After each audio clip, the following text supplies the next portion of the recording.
Hi, I'm gonna show you stuff I got uh, for my birthday and stuff. So first I want to show this balloon. It says celebrate, it's your birthday. And my mother-in-law got me this, and it's full of helium. Who knows if I'll breathe it in or not. I haven't done that since I was a kid, but that sounds fun. And then next, I got this shirt. It's from Ringo's 2022 tour, because I saw him in Seattle. Jenny got me this, and the dates are on the back. Some dates are a lie, though, because he canceled a lot. Because I think Steve Lukather and somebody else in the band got COVID, and then they got better, and then Ringo got COVID, so then he canceled. But the ones he didn't cancel were from Seattle onwards. So I saw him in Seattle, and then he played Portland, and then he was positive for COVID again, so he just canceled the whole tour. So I got lucky on that one. And now he's coming to Texas, so me and Jenny are going to see him for sure in Austin on Willie Nelson Boulevard. And the next thing Jenny got me, Little Wing, the Jimmy McCulloch story. And Jimmy passed away, I believe, when he was 26. He was mentored by Pete Townsend, which I don't know if that's a good thing or not, but he was a very talented guitarist. He did a song with Thunderclap Newman. He recorded it when he was 15, but it went number one when he was 16, so that's pretty cool of him. And then from 74, I think 74 to 77, he played with Paul McCartney. I think the first song he ever did was Junior's Farm, with Paul, anyways, the first song he did with Paul. And then he did Venus and Mars all the way up to London Town. And then he left, and I think he joined Small Faces after that. I could have the timeline wrong on that, but then he passed away of an overdose. I think I don't know, some drugs mixed with alcohol, and he passed away. But it's the only book on him, and he's a very underrated person in rock. And I know this author had a lot of help from his family, like his brother Jack, and featuring over 200 rare images and exclusive interviews with close relatives, friends, musicians, and fans. McCulloch's story is traced from its humble roots to his rise to international prominence and his untimely passing in 1979. Paul McCartney said, "Jimmy was a young whiz kid, a cool player, special." Pete Townsend, if you care what he thinks, says his guitar could be really fierce. He had inner demons that came out. Yeah, I'm sure you do too. John Miles said Jimmy was the perfect fit for what I was doing. He had a lot of potential as an individual stylist. And yeah, there's definitely a lot of pictures in here, which I know some people would think is a bad thing, but there's also a lot of writing, and I think there's some really cool pictures. Some pictures have like what's the word? Basically little captions explaining it, but I feel like a lot of them don't, and I wish they did. But overall, this is the only book like this, and if you like Paul McCartney, or I guess any band that he was with, then this is something you should read, because he was part of the most famous lineup of Wings. And I always say this, but I believe that if he lived, he would be like, his name would be next to like somebody like Jimi Hendrix, like as far as being a guitarist. And yeah, so Ringo shirt, Jimmy McCulloch book. Actually, before I continue with my birthday gifts, I want to show you other things Jenny got me. These were Valentine's gifts, but we couldn't wait, so we gave it to each other early. But she got me this Beavis and Butthead shirt. And this is from, like, since they brought the show back recently, which is still really funny, and I love it. And there's that. And can I show them the ring? Because it's really cool. Okay. And she also got me this no, I think it's called a Num Num Lemur. Because he has the lollipop, and it says, "You're sweeter than candy." and he kind of holds it weird, but like there's only two at the store, and I liked how he was. I don't know. He's the unique one. I always like getting the unique like toys, like the ones I don't want to say defective because that's rude to him, but I named him Carter, and you might know why, but he plays this song while he eats his lollipop.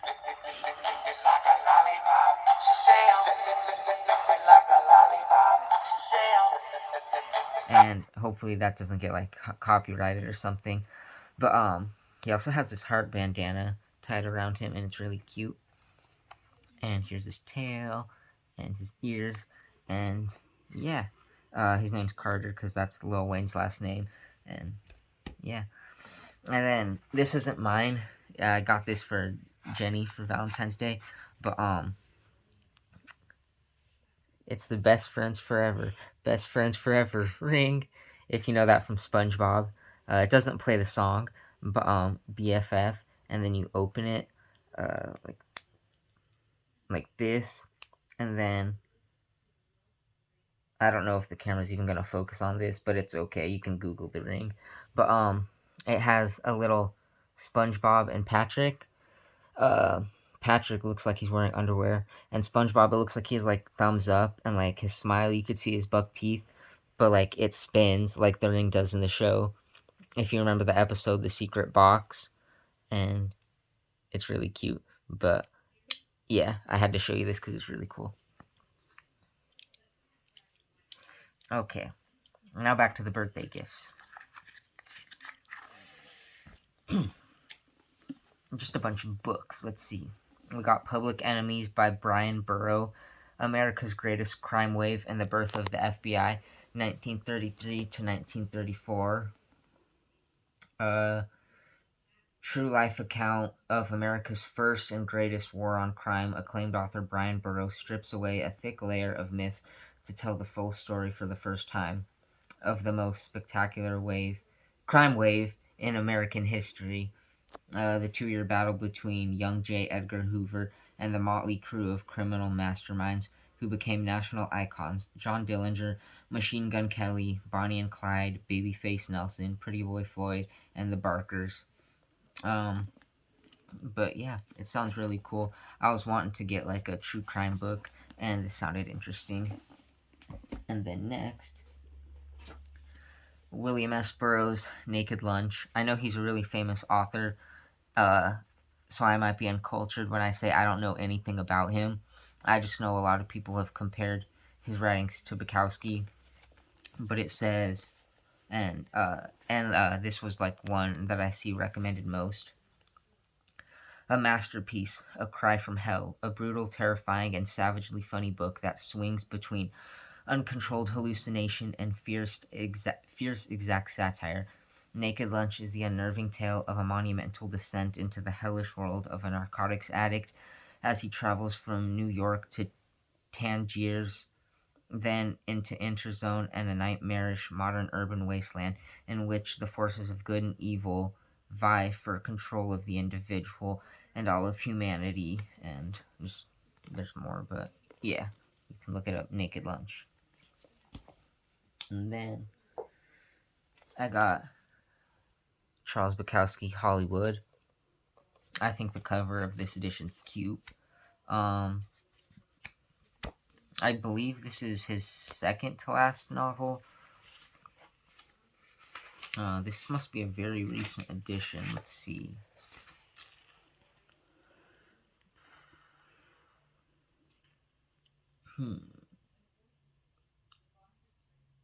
This Canon's edition published in Great Britain in 2019 by Canongate Books. So this edition is from 2019.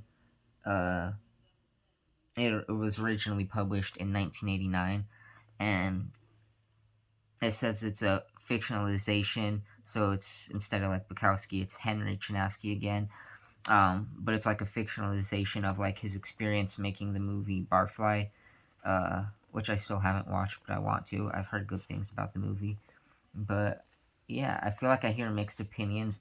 I feel like more people don't like this book. I could be wrong. That could just be overall like just an internet thing or a Reddit thing, but I'm excited to read it because I don't think I've ever read anything by him that I truly hate. So there's that. And then I got Pride, the Charlie Pride story. Charlie Pride with Jim Henderson. Charlie Pride. Rising from an impoverished childhood in Sledge, Mississippi, during the most bitter years of the struggle for civil rights, Charlie Pride became the only black superstar in the white galaxy of country music. He won 3 Grammys, sold 30 million records in the US alone, and gathered 13 gold albums, more than Johnny Cash, Waylon Jennings, or Merle Haggard. In 1993, he became the 70th member of the Grand Ole Opry. Here is this forthright autobiography. Here in this forthright autobiography is a story of Charlie Pride's ride to the top, how he constantly had to fight against prejudice and hatred, how he coped with the debilitating effects of manic depression, and how he earned the respect and love of millions of country music fans by singing the only way he knows how. Now one of Nashville's elder statesmen, Pride has lived through Music City's ongoing waves of turnover and earned himself a permanent place in country music's history. And yeah, if you don't know, I'm a big fan of classic country music, and honestly, I can't even think of another black artist who was as successful as him in the genre. So there's this. And finally, It's a Long Story, My Life by Willie Nelson. I actually have had this book before, but I only got like a few pages in. But I swear, I could be wrong, but I think the version I have is like a glossy cover, like paperback but glossy, and I kind of prefer how this is like, I don't know if this is like called matte or whatever, but it's not glossy, and I think it feels nice. And it was used, but it looks in like really great condition. And I think this will go good with my other Willie Nelson book. I don't even remember what it's called, but it's basically his newest book from like 2023 about the lyrics, or his songs and the lyrics. I believe this is from 2015 or 2016. I know he did a biography or autobiography in the 90s, which I haven't read, and someday I probably will. But it's nice to, I don't know what he would add that he didn't have in his first book, but this is like a little over 20 years later. I think the other one was from 94. I don't know, about 20 years later. There's some pictures, not a lot, but it's just under 400 pages, I think. Yeah, not including the index and all that. It's 380 pages, and yeah, Willie Nelson's probably my favorite country artist. So there's that, and I believe that is it. I got all these books. Well, besides the Jimmy one. Besides the Jimmy book that Jenny got me, I got all these books at Half Price Books. And also, these are a couple things that I got Jenny for Valentine's Day. But, they're like now our children. So Carter is one of my kids that she got me. And then this little guy, he was in like this giant Hershey mug, and he has a Hershey bow tie, and he looks like one of those old 100-year-old Steiff bears with like how like scraggly he is, and he's cute. And like I don't know, his legs are permanently like this one's just straight, and this one sticks out, and then this arm just like sticks up. He's like, yeah. See, if you put it down, it just goes up. So he's like, I don't know. I don't know why he's like that, but his name is Raggedy Andy, and we just call him Andy for short. And like his head kind of turns to the side too, but like he's like this. And then the other one is Monty, or Montgomery. Yeah, Montgomery.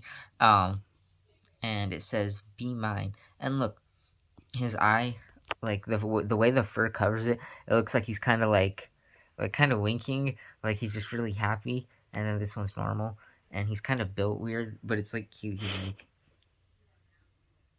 And he's like that. And yeah. So these are the two newest family members, and they're brothers, and they love each other like tee.